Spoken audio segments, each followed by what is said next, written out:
बच्चे कह देते हैं हमारा कोई नहीं है, माताएं कह देती हैं हमारा कोई नहीं है, पुरुष कह देते हैं हमारा कोई नहीं है, दुख की घड़ी आती है तब लोग कह देते हैं हमारा कोई नहीं है।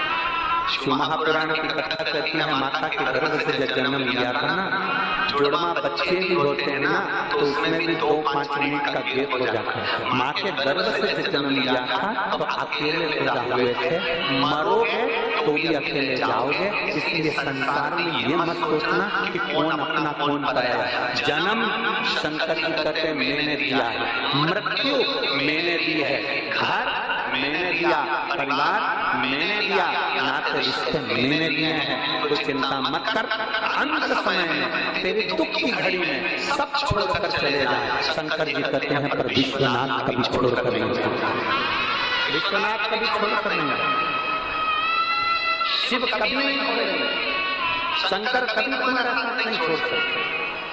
जो एक बार हाथ में जल पकड़कर महादेव को चढ़ा देता है, उस हाथ को महादेव पकड़ लेते हैं फिर छोड़ते नहीं। तुम भले मंदिर जाओ मत जाओ, तुम मंदिर जाना भी छोड़ दोगे ना तो विश्वनाथ को नहीं छोड़ेगा, वो नहीं छोड़ेगा। हींग की डब्बी देखी है? अरे बोलो तो जानते हैं, हींग की डब्बी खाली हो जाए उसको धो दो, साफ कर दो 25 बार 50 बार साबुन से धो, सरफ से धो, तुम्हारे पास में जो जो सामान है सबसे धो लो। हींग की डब्बी को रगड़ करके धो लो, पूरा साफ कर दो, सर्फ से धो लो। 1 महीना 2 महीना 5 महीना 10 महीने बाद फिर वो हींग की डब्बी को निकालना, उसकी हींग की डब्बी में हींग की खुशबू आती ही है।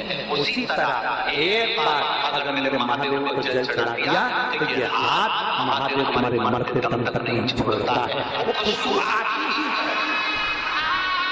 हींग की डब्बी को भले तुम 50 बार खोलो तो भी हींग की खुशबू आती है। जिसने महादेव को जल चढ़ा दिया वो महादेव का हो गया, फिर वो महादेव उसको भटकने नहीं देते, उसको तैयार नहीं देते। दुख आएगा हमारे कर्म के अंदर, हम ये नहीं कहेंगे कि दुख नहीं आएगा।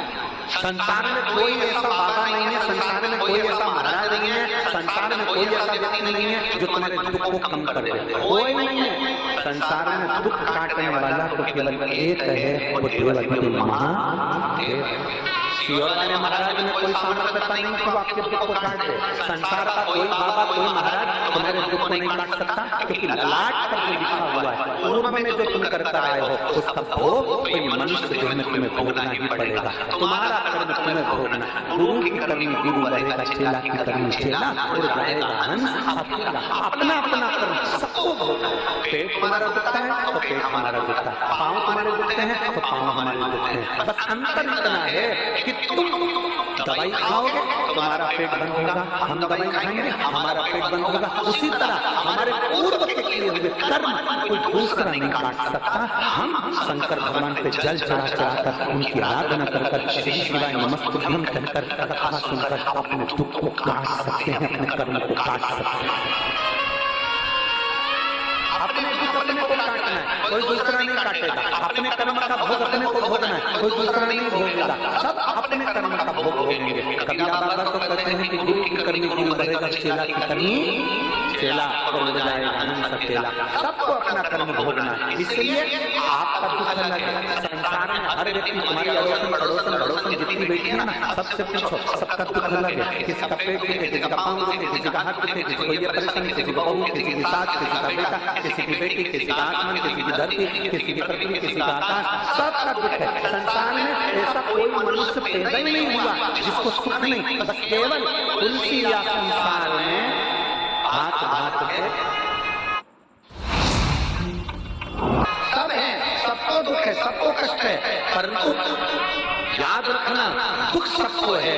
वो दुख तुम्हारी पड़ोसन भी नहीं काट सकती, वो दुख तुम्हारी सास भी नहीं काट सकती, वो दुख तुम्हारी बहू भी नहीं काट सकती। अपना दुख अपने को काटना है और वो दुख कटेगा कैसे? शंकर भगवान के नाम स्मरण से, शिव जी को एक लोटा जल चढ़ाने से, शंकर की भक्ति करने से, शिव महापुराण की कथा सुनने से अपना दुख कटता। लोग कहते हैं ना कथा में जाने से क्या फायदा होता है, हम कहते हैं तुम चलकर तो जाओ। द्रौपदी पैदल चलकर एक संत के दरवाजे पर पहुंचे।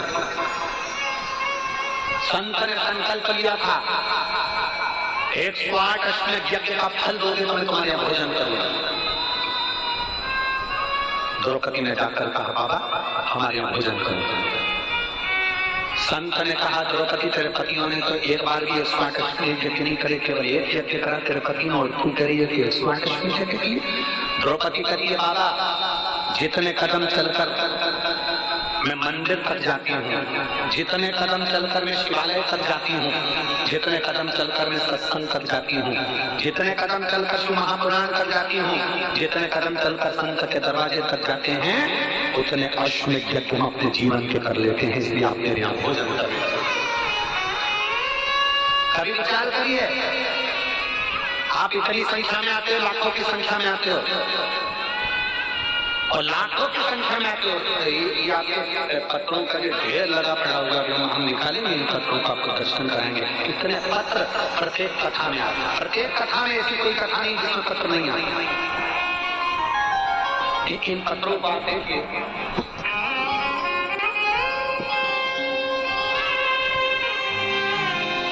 और प्रत्येक कथा में ऐसे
तारे होते हैं और लोग दिल से लिखकर भेजते हैं कि मेरे बाबा ने मेरी छोटी।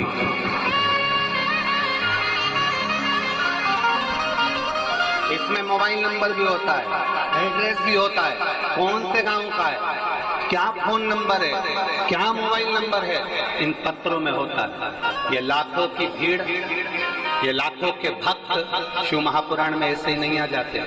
बैठ कर जब वो बाबा से झोली पसार कर प्रार्थना करते हैं तो अगली कथा में उनका भी पत्र वही मिलता है मंच के ऊपर जाकर।